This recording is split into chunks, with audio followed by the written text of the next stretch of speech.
The report hit my desk at 3 marks past midnight, and I knew immediately that something was wrong.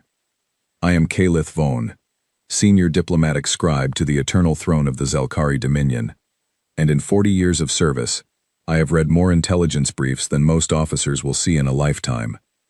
I have read reports of border wars, assassination plots, fleet movements, and the quiet treacheries that hold empires together. I know what a normal report looks like.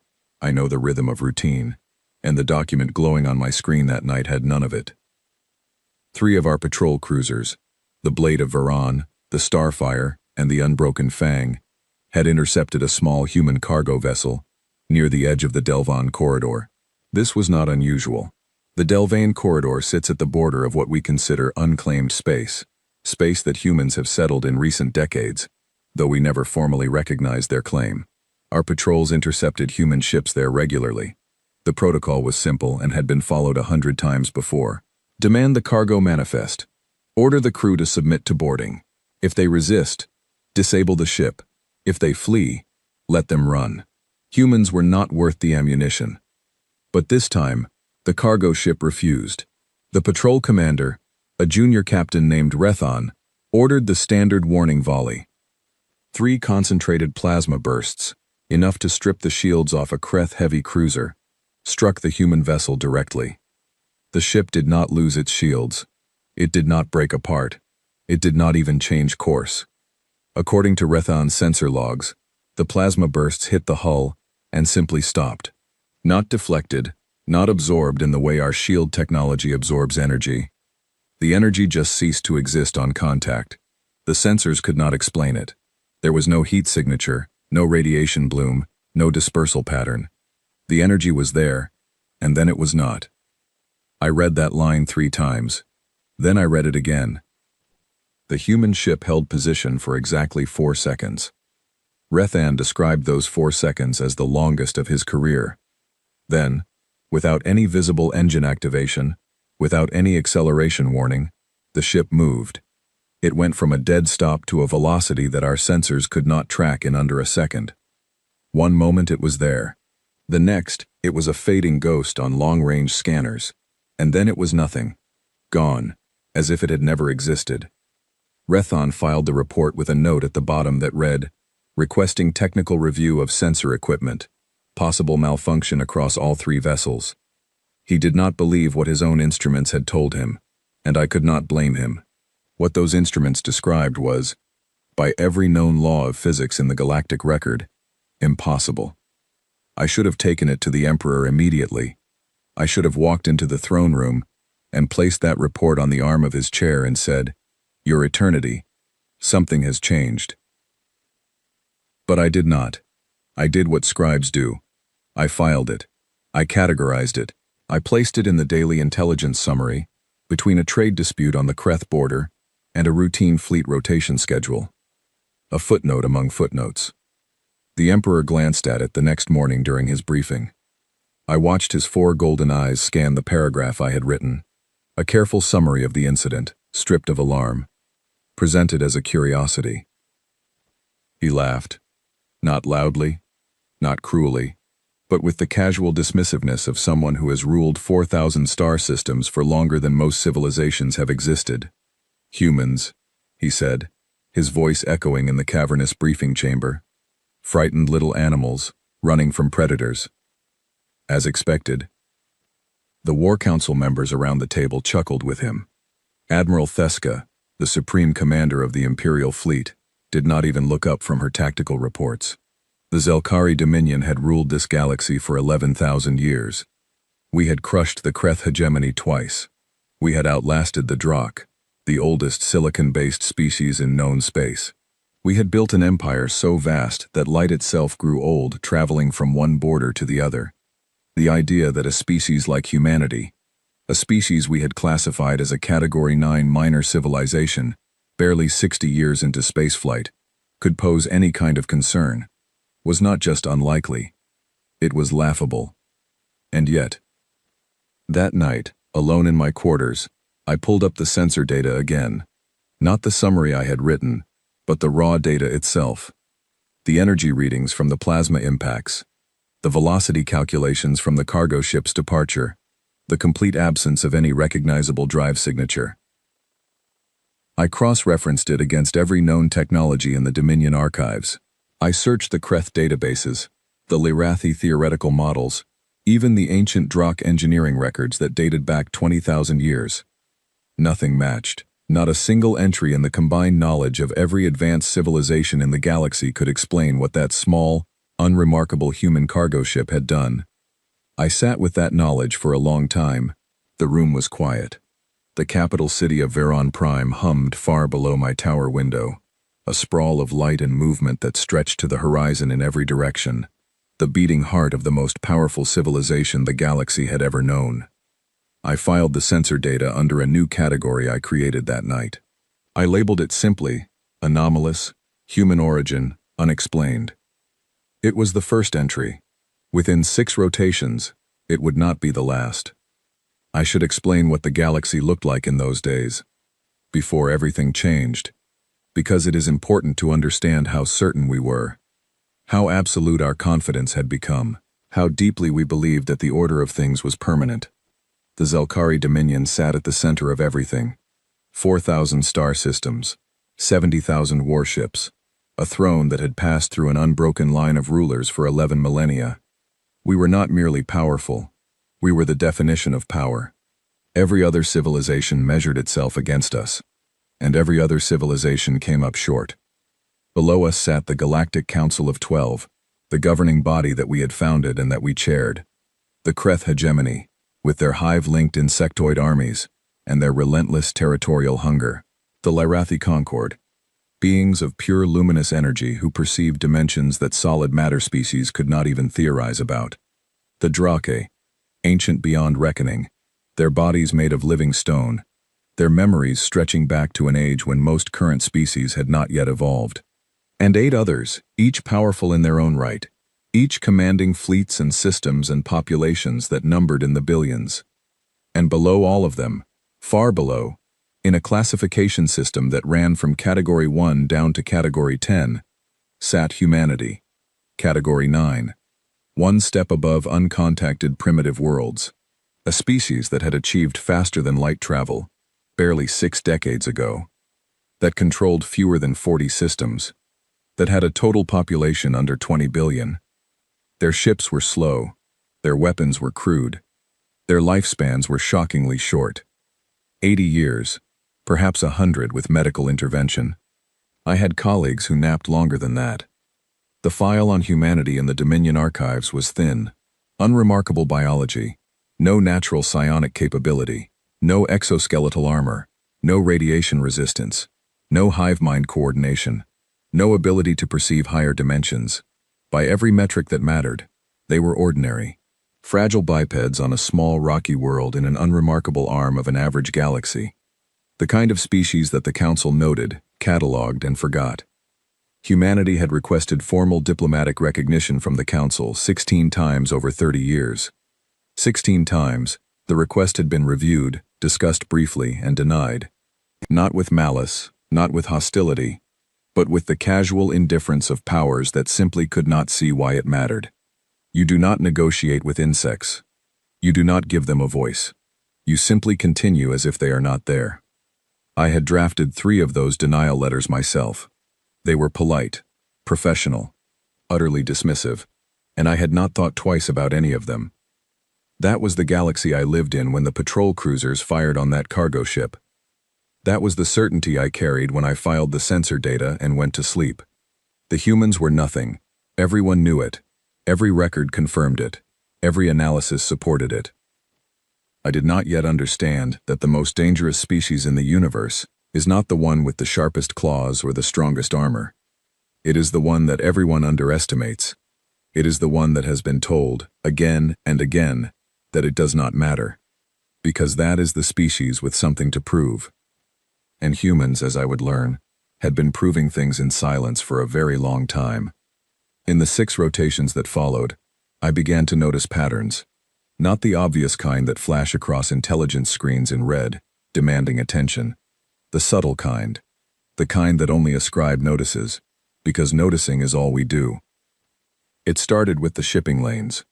3 Zelkari merchant convoys reported sensor anomalies while passing through the sectors adjacent to human-controlled space. Brief gravitational distortions, lasting no more than a few seconds, that appeared on instruments and then vanished before they could be analyzed. The convoy captains attributed them to natural phenomena, dark matter fluctuations, subspace eddies, the usual explanations that spacefaring crews use when something happens that they cannot understand and do not wish to think about. I pulled the records and plotted the anomalies on a star chart. They formed a rough line, curving from the edge of the Delvon corridor through 3 uninhabited systems, and terminating at the border of a region our maps simply labeled as uncharted, human claimed. The line looked, to my eye, like a patrol route. But a patrol route for what? Our long-range sensors showed nothing in those systems. No ships, no stations, no energy signatures of any kind.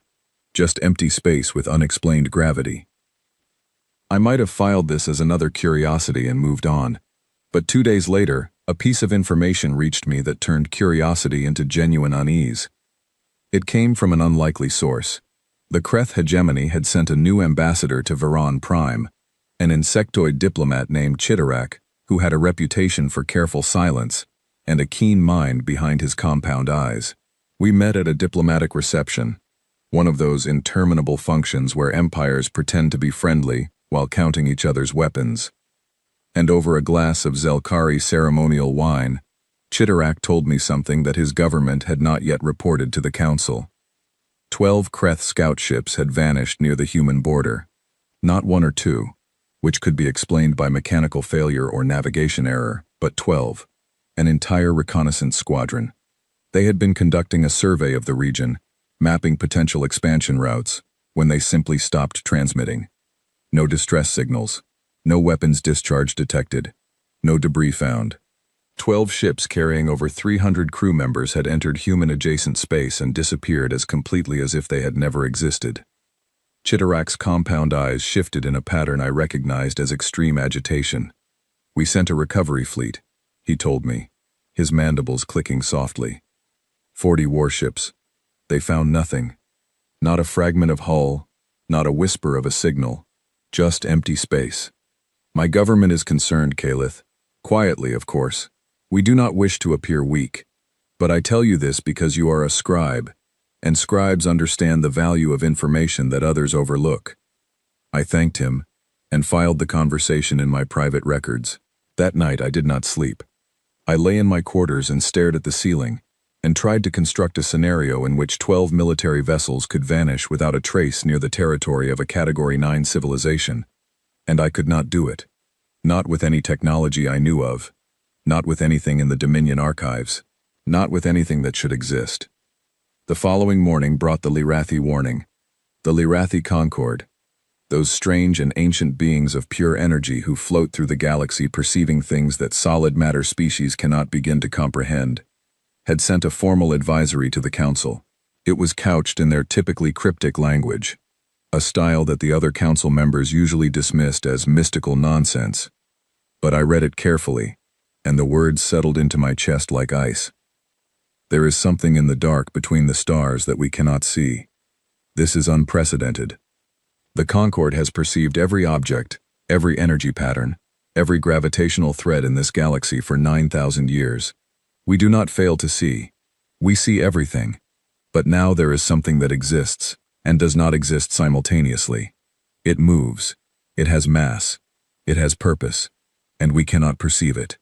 This has not happened before. We advise caution. I read it 3 times. The Lyrathi could perceive dimensions beyond our comprehension. They could sense the gravitational signature of a single ship halfway across the galaxy. They could detect the energy output of a handheld communicator from 1,000 light-years away. And they were telling the council, in their careful, understated way, that something was out there that they could not see. Something that moved. Something with mass. Something with purpose. I tried to bring this to the attention of the War Council. I compiled a report that connected the patrol cruiser incident, the shipping lane anomalies, the Kreth disappearances, and the Lyrathi warning, into a single document. I titled it, Convergent Anomalies, possible strategic concern, and I presented it at the next scheduled briefing. Admiral Theska did not let me finish. She was a brilliant military commander, perhaps the finest the Dominion had produced in 1,000 years. But she suffered from the same blindness that afflicted everyone in that room. The blindness of absolute power, the inability to imagine that something small could become something significant. "You are a scribe, Calith," she said, her tone not unkind but firm. "Not a tactical analyst. Gravitational echoes are well-documented natural phenomena.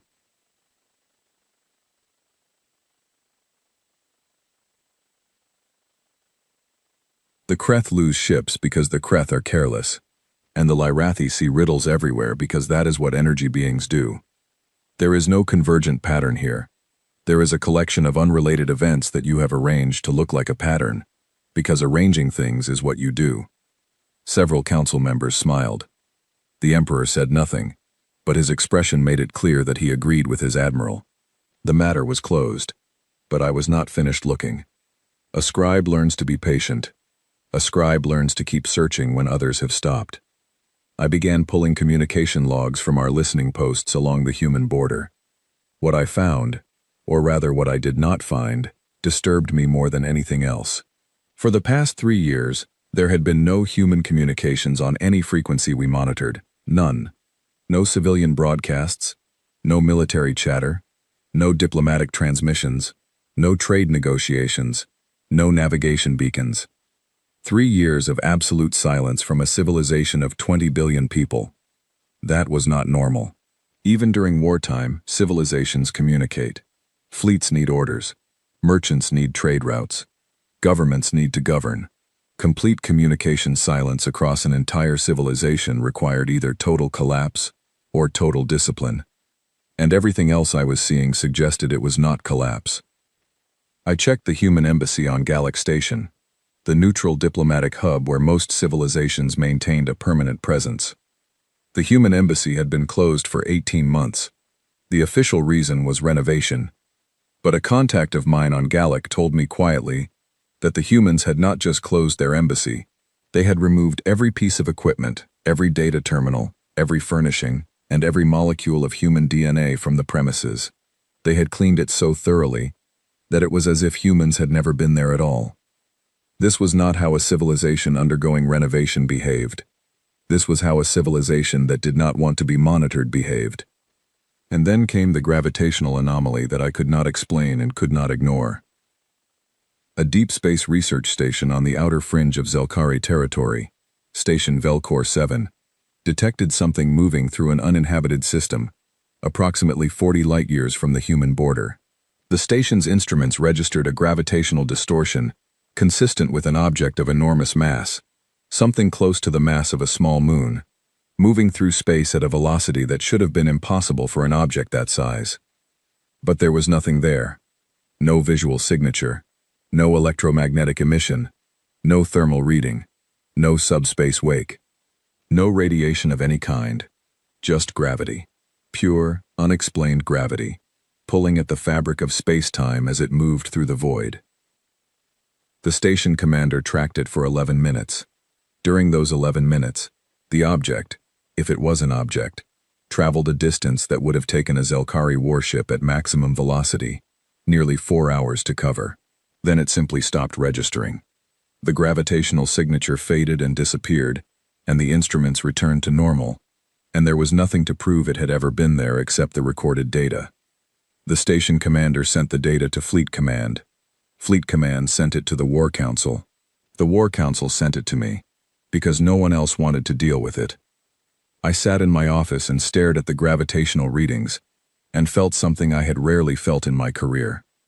I felt afraid. Not the sharp, immediate fear of danger, but the slow, deep fear of realization. The fear that comes when you begin to understand that everything you believed was wrong. Something was out there, something enormous, something that could move faster than anything in the galaxy, something completely invisible to every sensor system ever devised by any civilization in recorded history. And I believed, with a certainty I could not prove, and no one would accept, that it was human. I did not bring this conclusion to the War Council. I knew what would happen. Theska would dismiss me again. The Emperor would lose patience. My access to intelligence reports would be restricted. Instead, I filed the data under my growing anomalous category and waited. The Ascension Summit was approaching. In 3 days, Emperor Zorath Khan would stand before representatives of every major civilization in the galaxy and formally declare the Delvan Corridor to be sovereign Zelkari territory. It was to be the grandest display of Dominion power in a century. 300 warships would hold formation above Veron Prime. 12 delegations would watch and applaud and understand, once again, that the Zelkari were supreme. Invitations had been sent to every council species. Humanity, of course, was not invited. No one even raised the possibility. They were Category 9. They were nothing. The night before the summit, I stood on my balcony and looked up at the stars. The fleet was already assembling, 300 points of light moving into perfect formation above the capital. It was beautiful, in the way that all displays of absolute power are beautiful, overwhelming and cold. For the first time in my life, I looked past the fleet, past the familiar stars, toward the dark space beyond the border. I wondered what was out there. I wondered how long it had been watching us. And I wondered, with a growing dread that I could not name, whether we had made a terrible mistake. Not in our military strategy, not in our diplomatic calculations, but in our most fundamental assumption. The assumption that if something was small, it would always remain small. The assumption that if something was quiet, it had nothing to say. I went to sleep that night, and I dreamed of silence. Not the comfortable silence of peace, but the heavy, pressing silence of something vast and unseen, holding its breath in the dark. The morning of the Ascension Summit, the Obsidian Citadel was alive with a grandeur that I had never seen matched in all my years of service, and I had witnessed ceremonies that would bring lesser beings to their knees. The Citadel itself was a monument to Zelkari supremacy. Carved from the core of a captured asteroid, it hung in low orbit above Veron Prime like a dark jewel, set against the planet's amber clouds.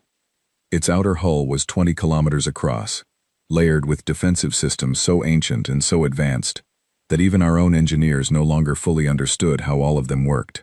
Inside, the throne room stretched nearly a kilometer from end to end, its vaulted ceiling so high that clouds occasionally formed beneath it, drifting between the support columns like tame weather. Floating platforms of polished obsidian ringed the central floor, each one designated for a specific council delegation, each one hovering at a height that corresponded precisely to the assigned rank of the civilization it carried. The Zelkari platform, of course, was the highest, and at its center, elevated above even his own delegation on a throne carved from compressed neutronium, a material so dense that a single cubic centimeter of it weighed more than a mountain, sat Emperor Zorath Khan the Undying. I stood 3 paces behind his right shoulder, as I always did during formal events. My recording tablet was active, its surface warm against my fingers. My job was to watch, to listen, and to document. I had done it 1,000 times. I expected to do it 1,000 more.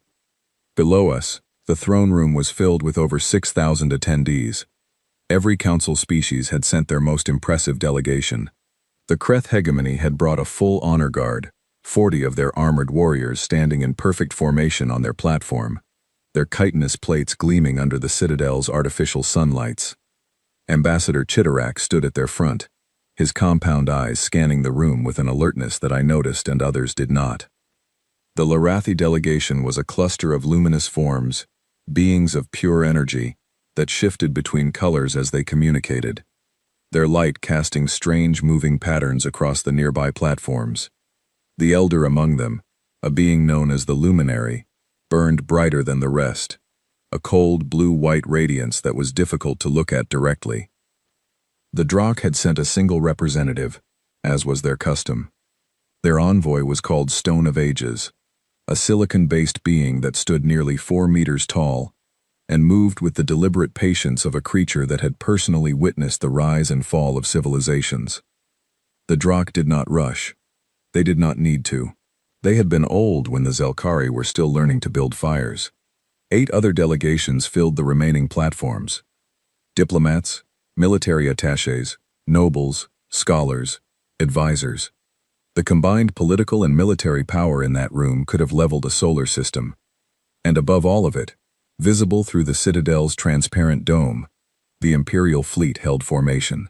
300 warships, the most powerful vessels in the Zelkari arsenal, arranged in concentric rings above Veron Prime.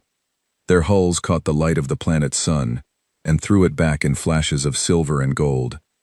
It was a display designed to remind every being in attendance of a simple fact. The Zelkari dominion was unchallengeable. It had always been so. It would always be so. Emperor Zorath Khan rose from his throne. The chamber fell silent. Every eye, every sensor, every perceiving organ in the room turned toward him. He was tall, even by Zelkari standards, nearly 3 meters, with 4 golden eyes that seemed to burn with their own internal light. His ceremonial armor was made from the same neutronium as his throne, polished to a mirror finish that reflected the entire room in miniature across his chest. He raised one hand, and his voice filled the chamber, amplified by systems embedded in the walls so that every being heard him as if he stood directly before them.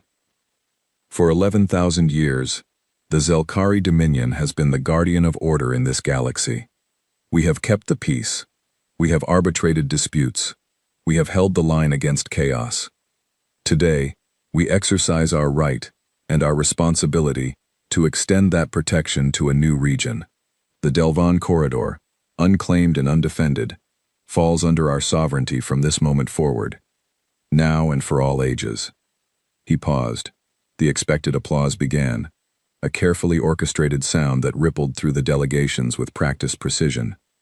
The Kreth clattered their mandibles. The Lirathi brightened momentarily. Even the Drakh representative shifted, which was approximately equivalent to a standing ovation from a being made of living stone. And then the censors screamed.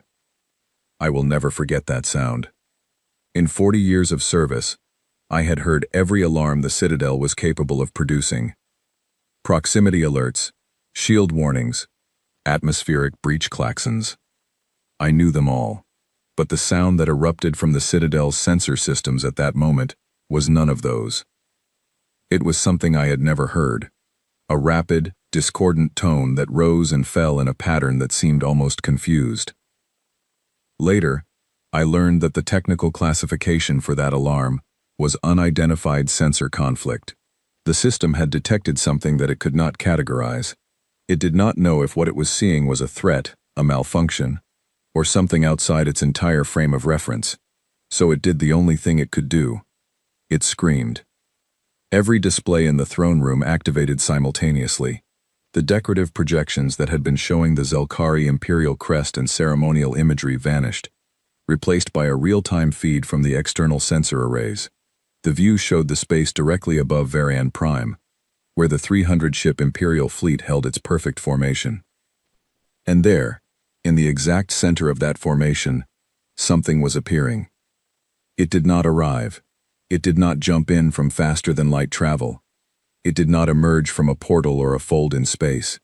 It became visible, slowly, deliberately, as if it had been there all along, and was simply choosing, at this precise moment, to let us see it. The first thing I noticed was the shimmer, a distortion in the star field, like heat rising from sun-baked stone, bending the light from the stars behind it into curves that should not have existed. Then the edges appeared, hard lines where the shimmer became solid, angles that resolved into surfaces, surfaces that resolved into a hull. A ship, a human ship. But it was not like any human ship I had ever seen in our records. The vessels we had catalogued were small, clumsy things with visible engine housings and crude sensor arrays. The kind of ships that a young civilization builds when it is still learning the basics of interstellar engineering. This was something else entirely. It was enormous. The Imperial fleet's flagship, the Sovereign Will, was the largest warship in our arsenal, 3 kilometers from bow to stern, a vessel that had never met its equal. The human ship that materialized in the center of our fleet was more than 5 times that length. It hung in space like a dark monument, its angular hull covered in geometric patterns that seemed to drink in every photon of light that touched them. No engine glow, no running lights, no visible weapons ports, no external features of any kind that I could identify. Just mass. Silent, impossible, overwhelming mass. The throne room had gone quiet. Not the polite silence that precedes applause, but a different kind entirely. The airless, frozen silence of 6,000 sentient beings, realizing at the same moment that something fundamental about their understanding of the galaxy had just broken. Emperor Zorath Khan was standing at his throne, one hand still raised from his interrupted speech. I watched his 4 golden eyes move across the display, tracking the data that was streaming alongside the visual feed. The ship's dimensions, its mass readings, the sensor confusion as every instrument in the fleet tried to analyze it and failed. The data was impossible. The ship was not merely large. It was radiating a passive scan, a broad-spectrum sensor sweep that was reading every ship in the Imperial fleet simultaneously. Not probing aggressively, just reading. Calmly, efficiently, and with a thoroughness that our own technology could not match. Shield frequencies, weapons loadouts, crew counts, reactor outputs, power distribution networks.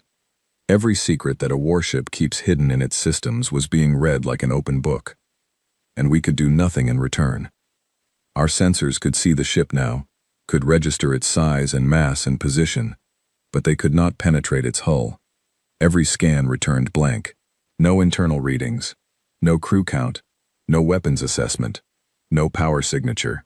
The most advanced sensor technology in the galaxy, the product of 11,000 years of Zelkari engineering, looked at that ship and saw a wall. Admiral Theska was on her feet, on the military platform below the Emperor's throne. Her voice cut through the silence like a blade. Raise shields, all ships. Target that vessel. The orders went out. Across the fleet, 300 warships activated their combat systems. Shield generators hummed to full power. Weapons arrays swiveled toward the dark shape that sat motionless among them. Targeting systems attempted to establish firing solutions. They could not lock on. The human ship's hull was doing something to the targeting sensors, something that the fleet's fire control officers had never encountered. They could see it with visual confirmation. It was right there, filling their viewports. But the automated targeting systems, the systems that guided plasma bursts and kinetic rounds and everything in between, could not acquire it. The ship existed, visually, physically, gravitationally, but it was invisible to every weapon system in the fleet. In the throne room, I watched the Kreth ambassador collapse backward into his delegation.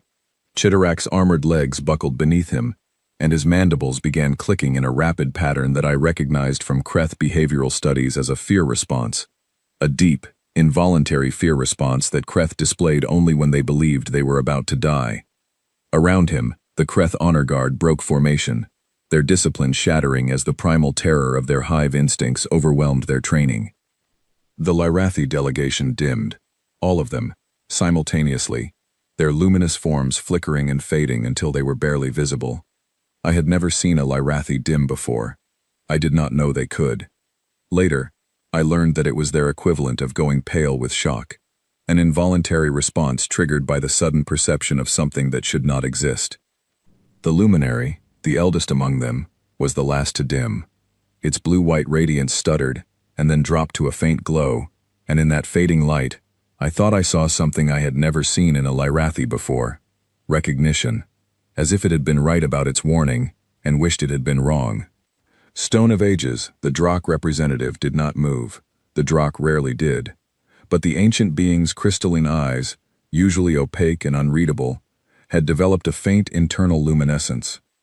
Among the Drakh I had read, this indicated profound interest, or profound concern. Their language did not distinguish between the two. On the other platforms, chaos was spreading. Diplomats were shouting into communicators. Military attaches were demanding information from their ships in orbit. Several smaller delegations had abandoned their platforms entirely, their members clustering near the exits, looking for escape routes from a room that suddenly felt like a cage. And through it all, the Emperor stood motionless. I was close enough to see his face, close enough to see the muscles of his jaw tighten beneath his ceremonial armor, close enough to see the almost imperceptible tremor in the hand. that was still raised from his interrupted speech. Emperor Zorath Khan the Undying, ruler of the most powerful civilization in the known galaxy, was staring at a ship that should not exist, sitting in the middle of a fleet that could not touch it. And for the first time in my memory, I saw uncertainty in his golden eyes. Theska's voice came again, harder now, edged with something that I had never heard from her before. Not quite fear, not yet, but the precursor to it. Targeting systems are non-responsive. All frequencies are being jammed. The ship is not hostile, but it is not responding to hails. I have no tactical options. The room absorbed that statement. The supreme commander of the largest fleet in the galaxy had just said, in front of representatives of every major civilization, that she had no options. 300 warships. The combined firepower to crack a planet's crust. And she could do nothing. Then the transmission came. It was audio only. No visual feed. No data stream. Just a voice. Calm and unhurried, and perfectly clear. Broadcast on every frequency simultaneously, filling the throne room's speakers as if the person speaking were standing in the center of the chamber. The voice spoke in High Zelkari, not the trade pidgin that most aliens used when dealing with us, not the simplified diplomatic register. High Zelkari, the formal court language of the emperor himself, spoken with a fluency and precision that would have impressed a native scholar. Every inflection correct, every tonal register perfect. A human voice speaking our most sacred language as if it had been born to it. Emperor Zorath Khan, the Delvan corridor is not yours to claim. Humanity requests a seat at this summit. We will wait. Then silence. The transmission ended. The ship did nothing. It hung motionless in the center of the fleet, patient and dark and impossibly large, and it waited. I looked at the Emperor. He looked at Admiral Theska. Theska looked at her tactical display, at the 300 warships holding position around a target they could not engage, at the sensor readings that made no sense, at the impossible mathematics of a ship that should not be there. My Emperor, she said, and then she paused. And in that pause, I heard the sound of an era ending. I have no recommendation. The throne room remained silent, not because no one had anything to say, but because no one knew what to say. The galaxy, in that moment, had rearranged itself around a single dark shape in the sky, and every being in that room could feel it. The old order, the order that had held for 11,000 years, the order that we had believed was permanent, was cracking. And through the cracks, something new was emerging.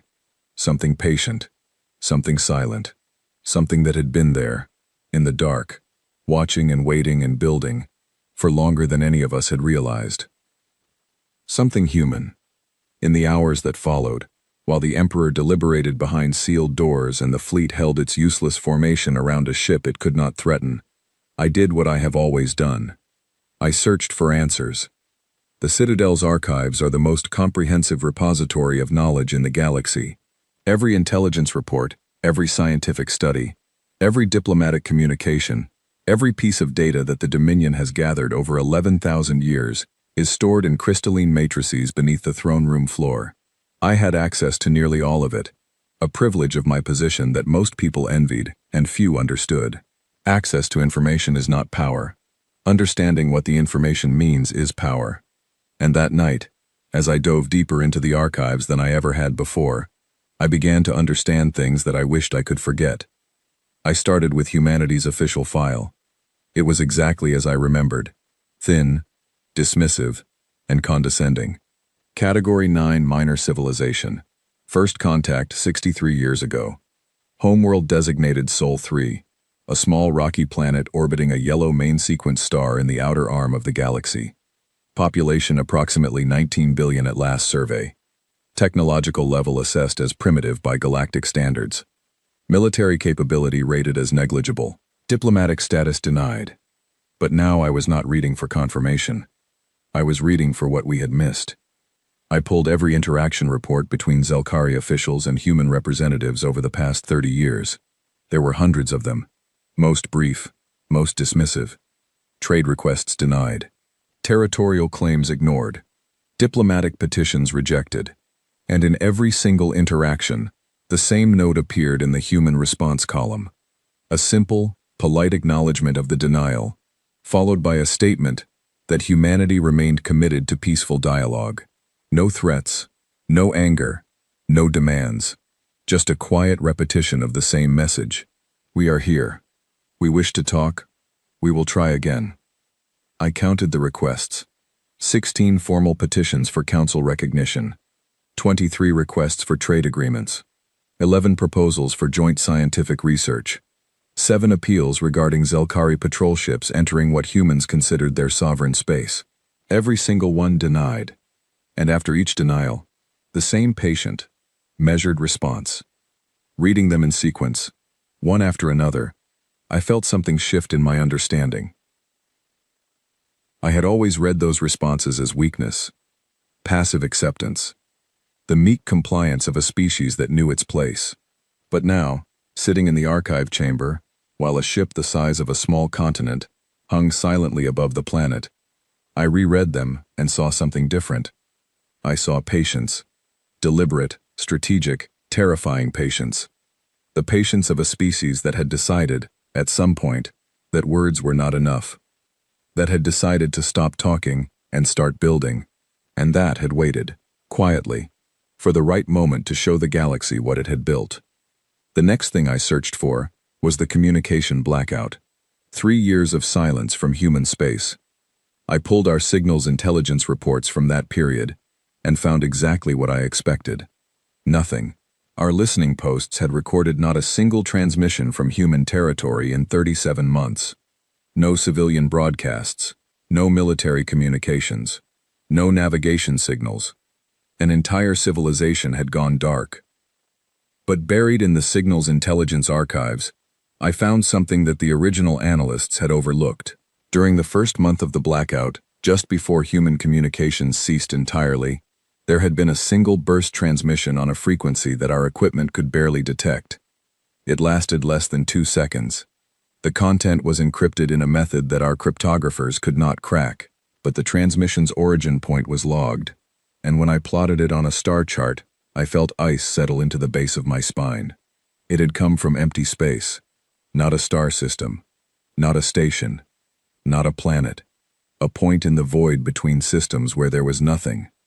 No astronomical object, no known structure, just darkness. Unless something was there that we could not see. I turned to the scientific archives next, searching for anything related to the technology that the ship above us was demonstrating. Cloaking technology, full-spectrum invisibility. I knew the history.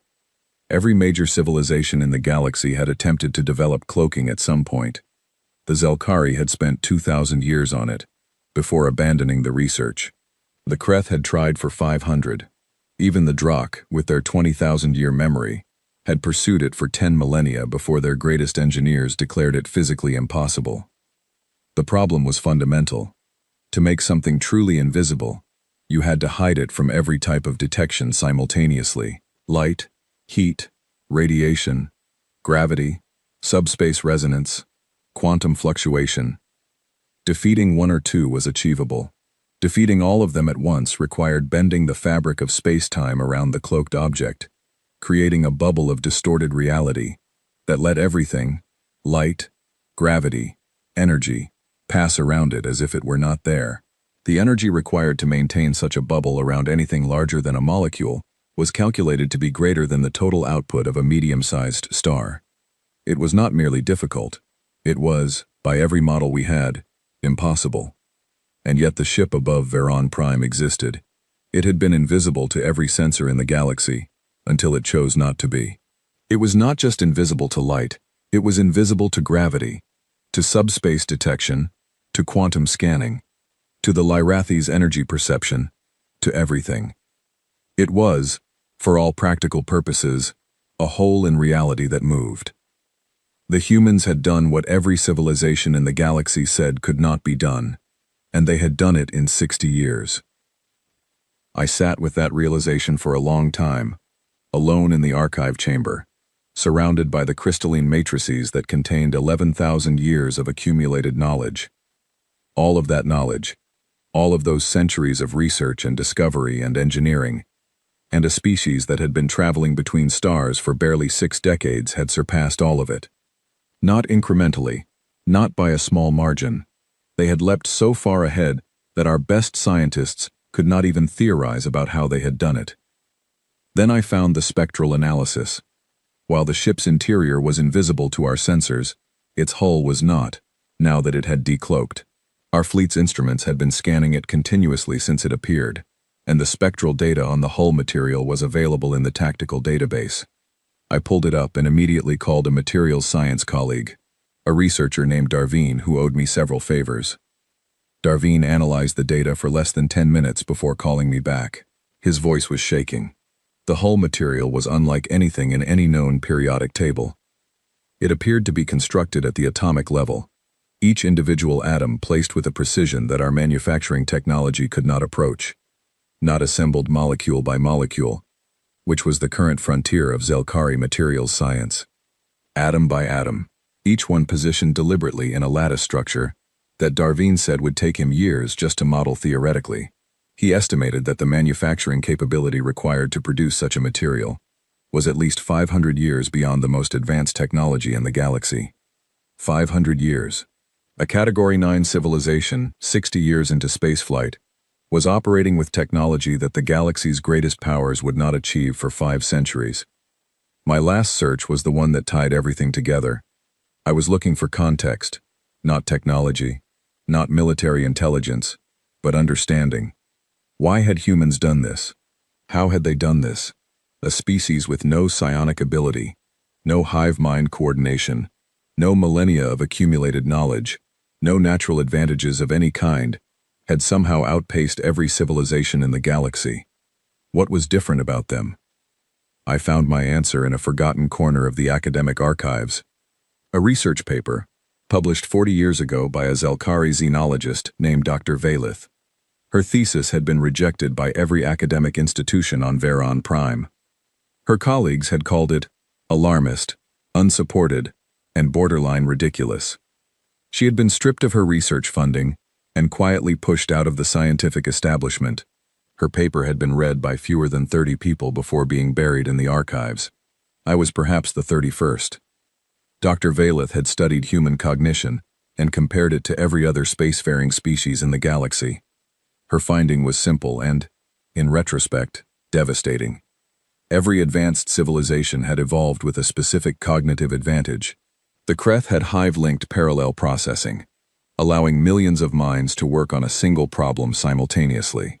The Lyrathi perceived additional spatial dimensions, giving them an intuitive understanding of physics that solid matter species could never match. The Drakh had institutional memory spanning 20,000 years, a continuous chain of knowledge never lost, never forgotten. Every species had its edge, its one great strength. Humans had none of these things. Their brains were generalist organs, good at many things but exceptional at nothing measurable. They could not process information in parallel like the Kreth.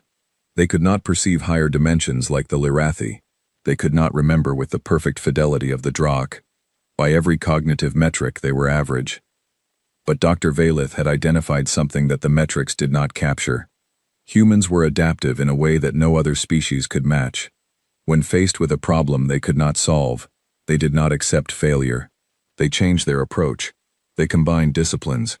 They made intuitive leaps that defied formal logic. They failed repeatedly and treated each failure as information rather than defeat. And most crucially, they were driven by something that Dr. Valith struggled to translate into Zelkari, a concept that humans called spite. Not anger, not revenge, something colder and more enduring. The absolute refusal to accept a verdict imposed by others.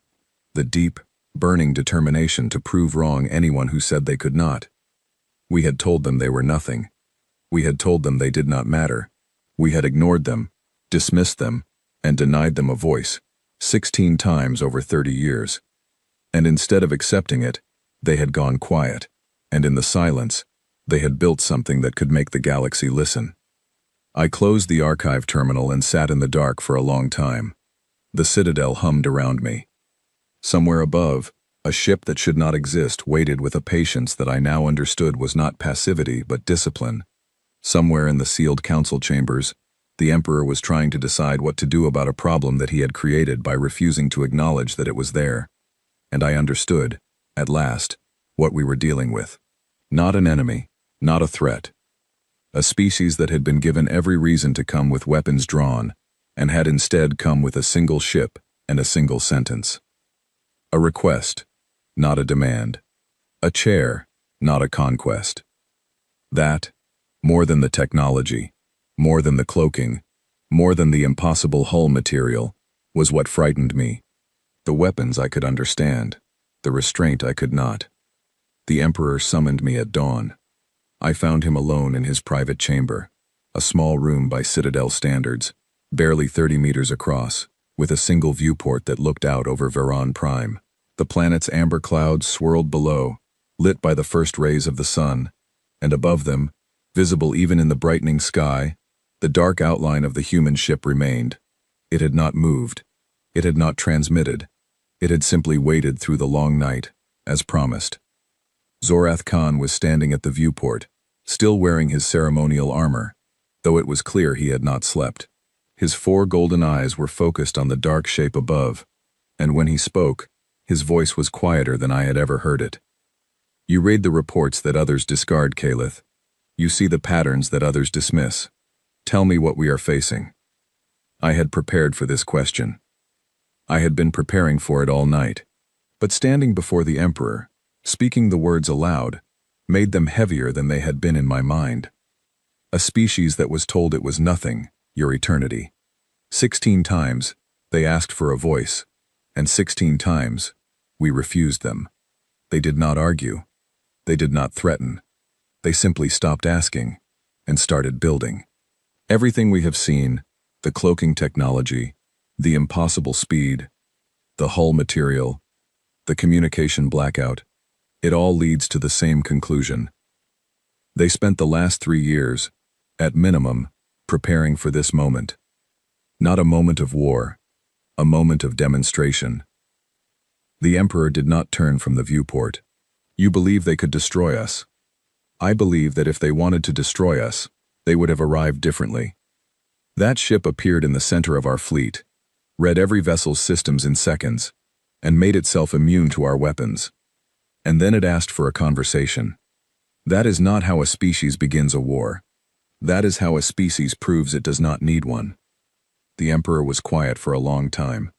Outside, the Imperial fleet still held formation. 300 warships surrounding a single vessel they could not challenge.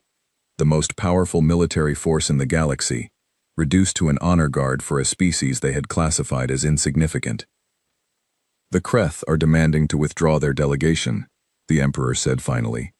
The Drakh envoy has requested a private audience. The Lyrathi are communicating with their homeworld in patterns my advisors cannot decipher. Half the council delegations are threatening to leave if we do not resolve this situation.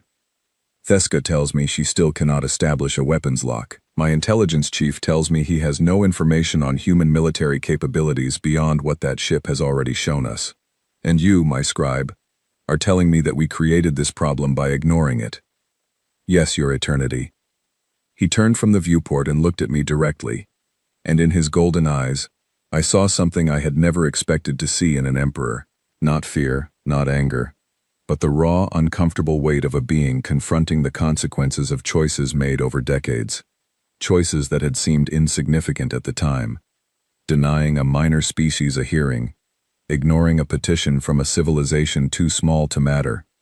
Small choices, made casually, by beings who believed they were too powerful for small choices to have consequences. Convene the council, he said. Full session, all delegations. And the humans, your eternity? He paused at the door, then slowly, he nodded. Open a channel to their ship.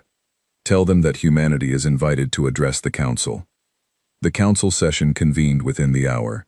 The throne room was the same one where the Ascension Summit had been so spectacularly interrupted, but it felt different now.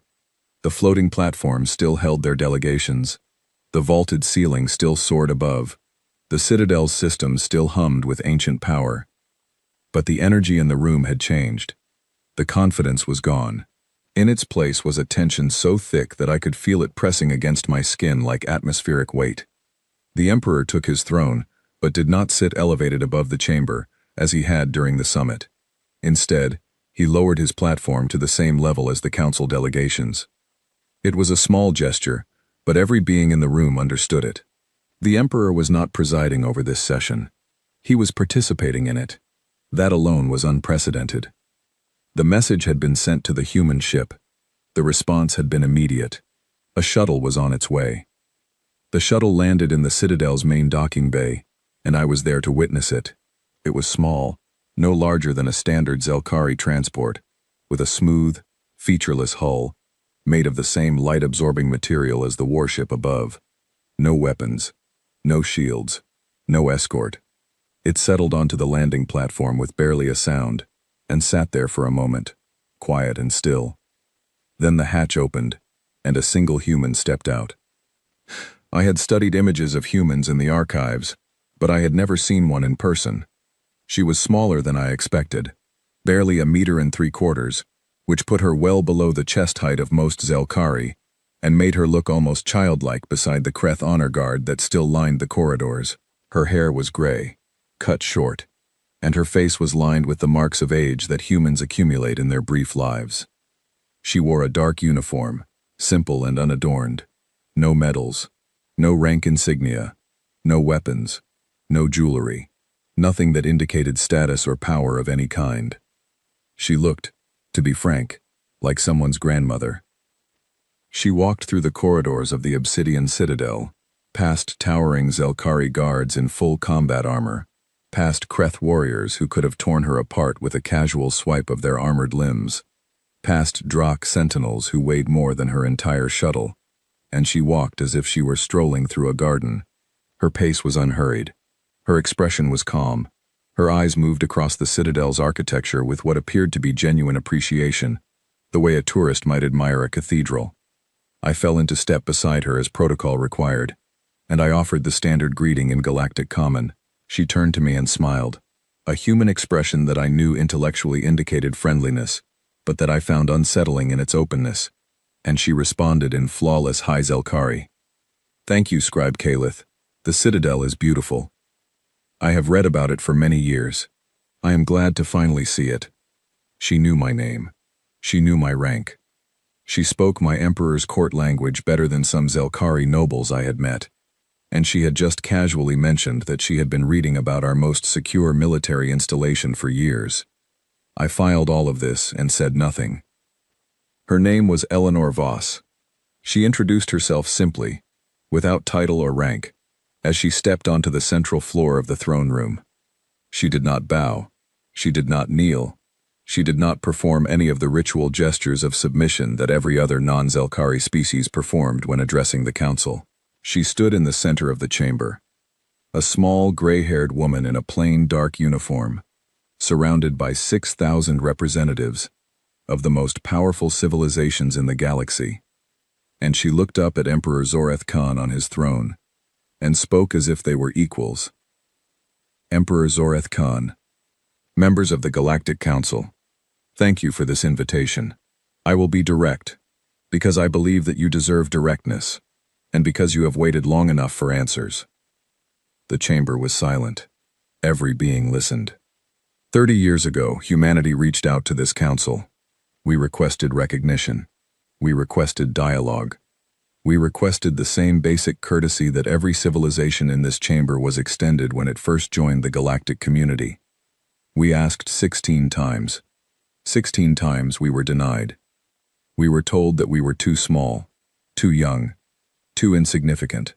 We were classified as Category 9, a designation that, in your own administrative language, means not worth the effort of acknowledgement. She paused. Not for effect, I thought, but to let the words settle. She was not performing. She was reporting. We did not argue with that classification. We did not send warships to your borders. We did not threaten or posture or make demands. We simply accepted that words alone would not be enough to earn your attention, and we began to consider what would. Eleanor Voss turned slowly, addressing the entire room. her voice carrying clearly to every platform. 3 years ago, we went silent. I know your intelligence services noticed. I know your analysts debated what it meant. Some of you concluded we had collapsed. Some of you did not care enough to form a conclusion at all. The truth is simpler. We went quiet because we were building, and we did not want to be interrupted. She looked up at the viewport, where the dark outline of the human ship was visible against the stars. The vessel above your planet is the silent testimony. It is the first ship of its class. I will not tell you how many more exist. I will not tell you where they are. I will not tell you what weapons they carry, or what other capabilities they possess. These are not threats. They are simply facts that you have not yet earned the right to know. The Kreth ambassador, Chitarak, rose on his platform. His mandibles were clicking rapidly. You presume to lecture this council? You appear uninvited with a single ship and make demands? The hegemony does not respond to intimidation. Eleanor Voss looked at him. She did not raise her voice. She did not change her expression. She simply looked at him with those strange, flat human eyes and said, Ambassador Chitarak, we know about your 12 missing scout ships. Their crews are alive.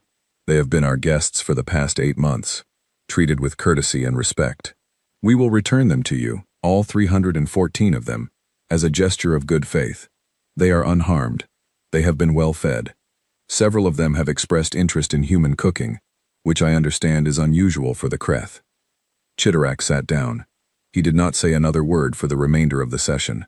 I watched his compound eyes go still, the rapid clicking of his mandibles reduced to silence, and I understood that in that moment, the Kreth hegemony, the second most powerful military force in the galaxy, had just been told, politely and with a reference to cooking, that humanity had captured an entire squadron of their warships without firing a shot, and without the hegemony even knowing how. The luminary, the elder Lerathi, brightened on its platform. Its voice, when it spoke, was a harmonic resonance that translated into words through the chamber's systems. We perceived your warning. 3 years ago, when your transmissions ceased, we sensed a change in the fabric of space near your territory. Something new. Something we could not identify. We chose not to investigate. Perhaps that was wisdom. Perhaps it was cowardice. Tell us, human, what do you want? Eleanor Voss nodded toward the Lerathi, a gesture of respect. What we have always wanted. A seat at this table. The same voice that every civilization in this chamber possesses. Nothing more. And if this council refuses? Stone of Ages, the Drakic representative, spoke for the first time. Its voice was the sound of tectonic plates shifting, deep and slow and impossibly old. Then we will leave, Eleanor Voss said, and we will continue to exist in the spaces you cannot see. And every ship that passes through the dark between your stars will wonder if it is alone. Not because we wish to frighten you, but because that is the reality you will have chosen. We would prefer a different reality, one where we can sit in this room and talk as equals about the future of a galaxy that belongs to all of us. The chamber processed this. I could see the calculations happening in real time across every delegation platform. The military implications, the political ramifications, the sheer scale of what was being offered and what was being implied. The Lerathi Concord moved first. The luminary brightened to its full radiance, a blue-white blaze that cast sharp shadows across the chamber, and spoke with a certainty that I had rarely heard from a species that usually dealt in ambiguity. The Concord supports humanity's inclusion in this council. They have demonstrated capability. They have demonstrated restraint. In our experience, it is the combination of the two that defines a civilization worthy of partnership.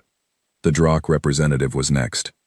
Stone of Ages did not move, but its crystalline eyes flickered with that inner light. Interesting, it said. And then, after a pause that seemed to last in geological age, the Drak do not oppose.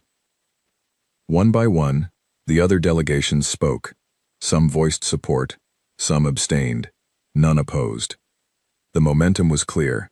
Humanity had not just appeared in the sky, it had reshaped the political landscape of the galaxy in a single morning, not through force, but through the careful, deliberate demonstration that force was available and had been deliberately withheld. Every eye turned to the Emperor. Zorath Khan sat on his throne, his 4 golden eyes fixed on Eleanor Voss. I stood behind him, close enough to see the tension in his jaw, the slight tremor in his hands. He was calculating. Not military outcomes, not political strategies, but something deeper. The kind of calculation that an emperor makes when he realizes that the galaxy he rules is not the galaxy he thought it was. He could refuse. He still had 300 warships and the most powerful military in the galaxy. He could order the fleet to attack, knowing that it might fail, knowing that it probably would fail, but preserving the Dominion's pride. He could call humanity's bluff, if it was a bluff, and gamble everything on the chance that one ship, however advanced, could not withstand the full fury of the Imperial fleet. Or he could do what Eleanor Voss had done when humanity was denied 16 times. He could adapt. The silence stretched. I counted my own heartbeats. 5, 10, 20. Then Emperor Zorath Khan the Undying, ruler of 4,000 star systems, lord of the Obsidian Citadel, chair of the Galactic Council for 11,000 years, looked at the small gray-haired woman standing on the floor of his throne room, and spoke 4 words. "Bring a chair, now." The command echoed through the chamber. An attendant, moving with the shocked haste of someone who has just witnessed history pivot on a phrase, brought a seat.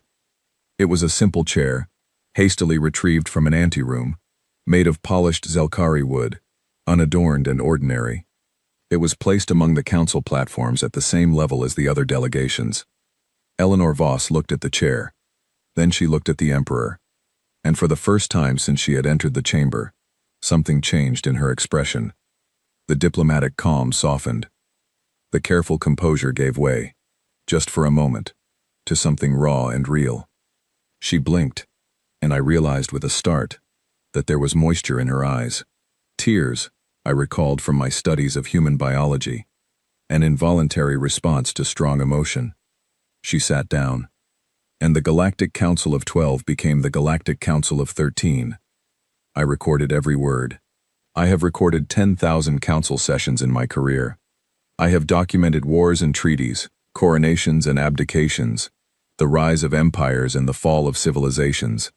And I can tell you, with the certainty of a scribe who has spent his entire life in the service of history, that no session I have ever recorded will be remembered the way this one will. The galaxy did not change that day because of a weapon. It did not change because of technology, though the technology was beyond anything we had imagined. It did not change because of threats or ultimatums or displays of destructive power. It changed because a species that had every reason to arrive in fury arrived instead in patience. They could have decloaked their ship with weapons armed and shields raised. They could have destroyed the fleet, cracked the Citadel, and burned Veron Prime to glass. Everything I had learned about their capabilities suggested they had the power to do exactly that, and they knew that we knew it. But they did not come for conquest. They came for a chair.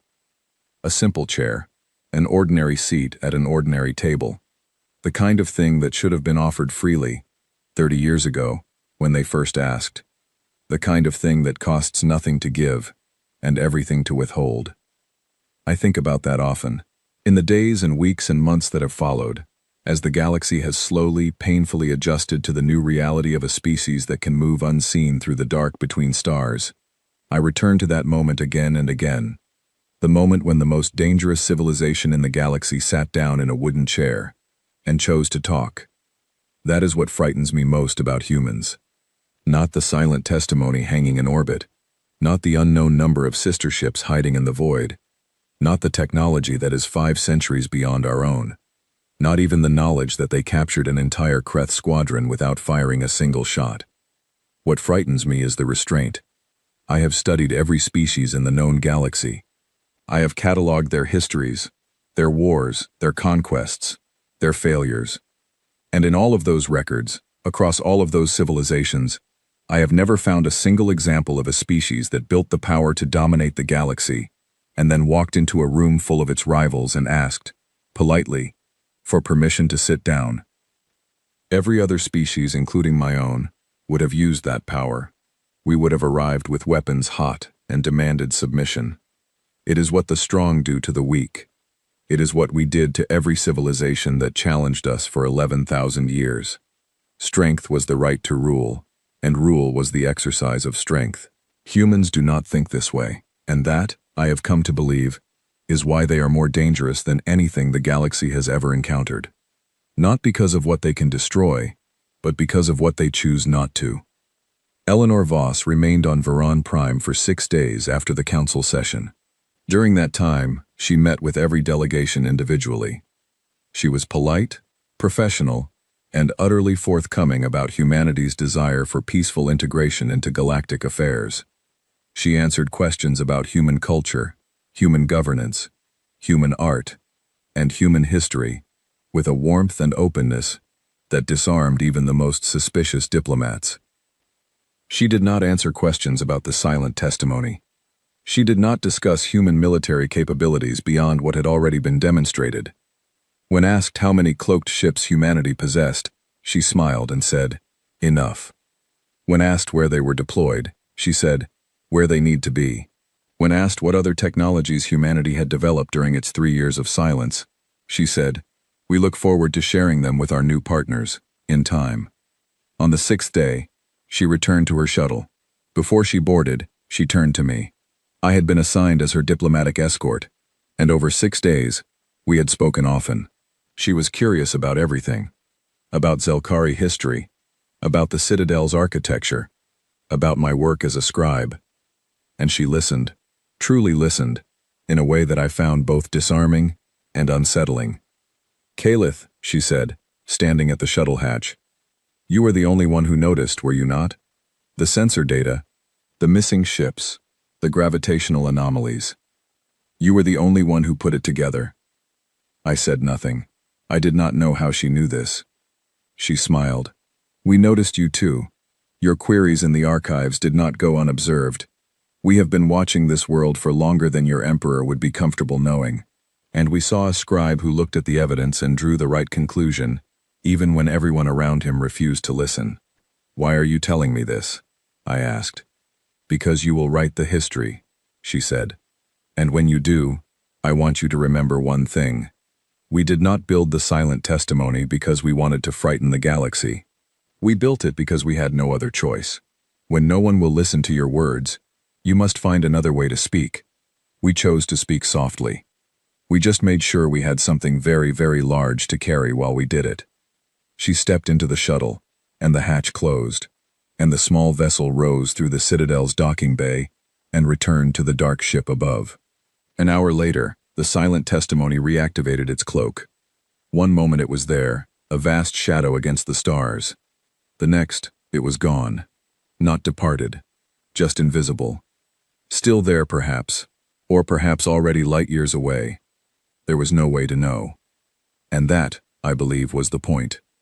I returned to my quarters that evening and began writing. Not a report, not an intelligence brief, not a diplomatic summary. A record.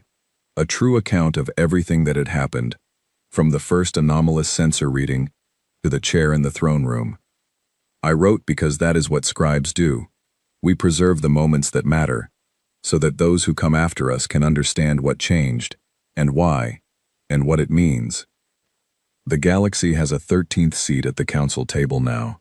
A wooden chair, still unadorned, placed among the platforms of civilizations that have existed for millennia. It is the simplest object in the most powerful room in the galaxy, and it has become the most significant. Because it represents something that the galaxy had never seen before. A species that earned its place not through conquest, not through domination, not through the ruthless application of superior force, but through the simple, stubborn, impossibly human act of refusing to be ignored. They built their answer in the dark. They carried it across the void. And when they finally spoke, they said the same thing they had been saying for 30 years. "We are here. We wish to talk." The only difference was that this time, the galaxy listened. And I, Calith Vone, senior diplomatic scribe to the eternal throne of the Zelkari Dominion, sat at my desk and recorded it all. Every word, every silence. every shift in the balance of power that followed from a single ship appearing where no ship should have been. I have spent my entire life in service to an empire that believed it was eternal. I know now that nothing is eternal.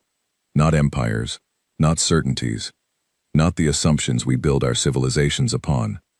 The only thing that endures is the willingness to change. The humans taught us that. The hard way. And I suspect they are not finished teaching us yet.